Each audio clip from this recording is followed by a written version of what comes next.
Moody, gloomy, and chillier than the Hudson River in wintertime, Netflix's clever new detective thriller The Pale Blue Eye builds to a stunning and emotional twist. The big twist in The Pale Blue Eye, which Poe helpfully spells out for us in a monologue, is that Landor is the killer of both cadets Fry and Ballinger. Fry, Ballinger, and a third cadet named Stoddard sexually assaulted Landor's daughter Maddie years before the events of the movie. Maddie managed to grab Fry's dog tag, which led Landor to eventually lure him to the woods with a note and strangle him. Fry's diary in turn gave Landor the identity of the other two attackers. After he killed Ballinger, Stoddard ran away, fearing for his life. After piecing together scattered information about how Maddie had run off from the townsfolk, Poe realizes the killer's true identity when he compares the note Landor left for him with the scrap of paper found in the dead Fry's hand. The Pale Blue Eye turns on an enormous coincidence, that Landor would be called to investigate Fry's murder mere hours after committing it himself, but as many characters note, his reputation as a crime solver precedes him. Is it true you once elicited a confession with nothing more than a piercing look? Landor is able to get away with murder in large part because of the actions of the Marquis family, perhaps the most Gothic American family not named Adams. Daughter Leah suffers from a falling disease, epilepsy in modern-day terms, and her father, Dr. Marquis, has exhausted all of 1830s medicine attempting to treat it. Finally, with his blessing and the participation of Leah's creepy brother Artemis and high-strung mother Julia, the family has turned to devil worship to treat her symptoms. I sacrificed everything for my Leah. So how could I then object to her finding a cure elsewhere? As Landor and Poe learn via a book of arcane information about witches, they require a heart from a hanged man for their magic. So the night Fry is killed, Artemis uses his uncle's old officer's coat to dismiss the cadet guarding the body and remove its heart, throwing everyone off Landor's trail. Landor later removes Ballinger's heart and the hearts of local livestock to give credence to the perception that there's a madman on the loose. One of the chief pleasures of The Pale Blue Eye is the way it exists as a pastiche of what we know will be recurring themes in the real Edgar Allan Poe's work. I've learned more in rooms like this than any classroom.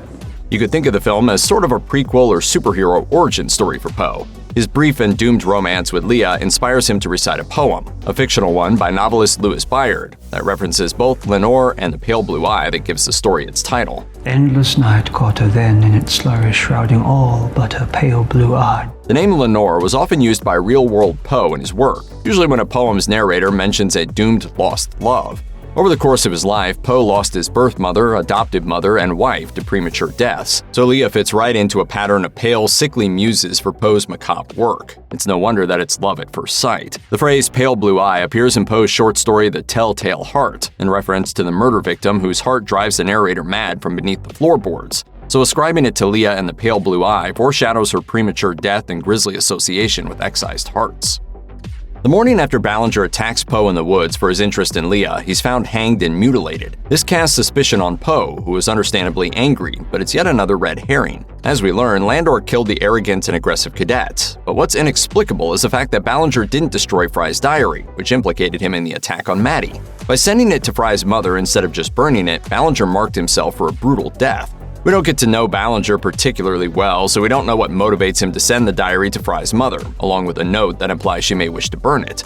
There's no way he could have known that she would instead innocently hand it over to the very man that killed her son, then come after him. But it's at best unwise to leave it out there. Although The Pale Blue Eye has been modestly successful with critics, the performances of Christian Bale and Harry Melling have been overlooked this award season. In a dense screenplay that reveals little of either character's inner life, the bond between the retired detective and the odd young cadet is given depth and warmth by the actors. Harry Melling, well beyond my imagination, bringing the Poe that I envisioned to life. And it really hits when Poe realizes he's been used by Landor to frame the Marquis family for his misdeeds. It's a shocking betrayal, but it's not entirely clear why Landor enlisted Poe's assistance to begin with. When he learns Fry's heart has gone missing, Landor perhaps intuitively realizes that the organ thieves might provide him the exact cover he needs to kill his daughter's other attackers. He then recruits the bright young poet, hoping that he was clever enough to solve that mystery, but not so clever that he would put the entire situation together. It nearly worked, but in letting his guard down about Maddie, he revealed too much to his new protege. The Pale Blue Eye maintains an unsettling aura of mystery by never revealing exactly what the Marquis family does with the stolen hearts. It's some sort of occult ritual that involves a magic circle and leaves a fair amount of blood behind. Dr. Marquis believes his daughter is communing with the spirits of the dead. Epilepsy has historically been associated with seeing visions and hearing voices, and many contemporary psychiatrists believe Joan of Arc suffered from it, but he doesn't think his children are capable of murder. Luckily for Landor, they graduate to attempted murder and are on the verge of cutting out Poe's still beating heart when he discovers them in the Icehouse. Even more conveniently, both Leah and Artemis die in the ensuing fire when a candle gets knocked over. The siblings assume the blame for Landor's crimes as they're no longer alive to defend themselves. There comes a point in The Pale Blue Eye when it appears that Poe himself might be the murderer. It's almost obligatory in a story where a legendarily death-obsessed figure like Poe is a major character. After all, his dead mother dictates poems to him while he sleeps. My mother has a kind of presence in my life. My sleepings and my awakenings. And the film opens with a quote from the real Poe musing, "The boundaries which divide life from death are at best shadowy and vague.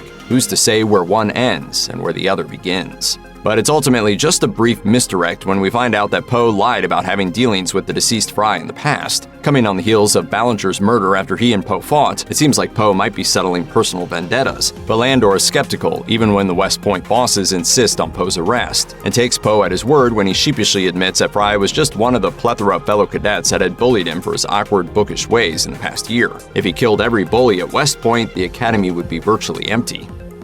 In movies, it's not always a bad thing to commune with the dead. Perhaps you can party with them like in Beetlejuice, or maybe your dead mother writes poetry for you. Poe's does in The Pale Blue Eye.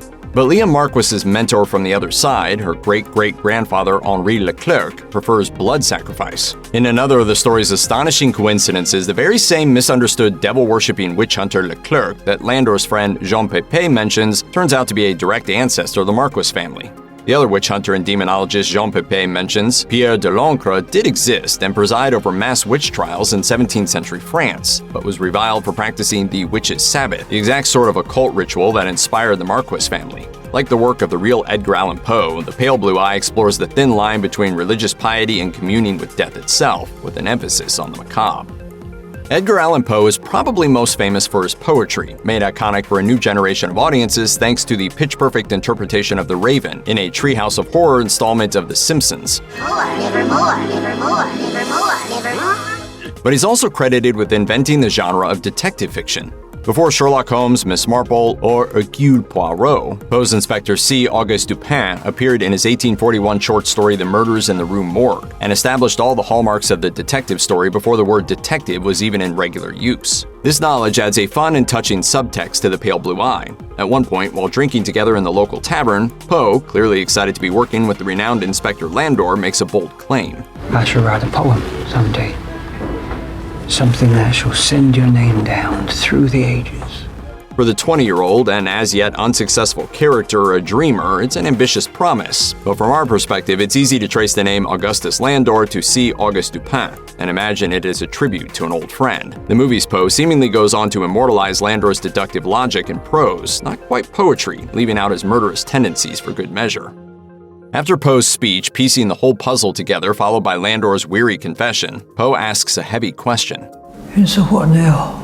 Landor leaves the decision up to his new young friend, pointing out that he holds the only evidence that links him to the murders of Fry and Ballinger in the form of the notes that Landor left for Fry and Poe himself. Wordlessly, Poe burns the evidence and resolves to let Landor go free, causing the exhausted, grief-stricken father to break into tears of anguished relief. As an orphan haunted by death himself, Poe perhaps knows that the acts of murder that Landor has committed will haunt him more than any kind of societal justice ever will. It's a heavy, quietly devastating scene, as the act of mercy is overshadowed by the grim nature of what Landor has been through, as well as the sad fact of Poe's departing his life for good. In another life, Landor speculates aloud, Maddie might have run into Poe the night of the ball instead of her assailants, and he'd have a happy daughter and son-in-law instead of a life filled with death and sadness. Christian Bale and Harry Melling, as Landor and Poe respectively, acquit themselves spectacularly well, weeping silent tears in turn as the melancholy becomes too much for them to bear. The Pale Blue Eye draws to a close with Landor returning to the cliff's edge where Maddie leapt to her death. With his wife and daughter dead, and Maddie's attackers either dead or on the run, Landor faces an uncertain future. Poe has spared him even the mixed solace of wasting away in prison, so it's natural to suspect he's considering joining his daughter in death. Like the ending of The Sopranos, it's impossible to know exactly what happens after the movie cuts to black, but it seems like The Pale Blue Eye errs on the side of hope. With a calm voice, Landor releases one of Maddie's ribbons into the wind and finally says goodbye.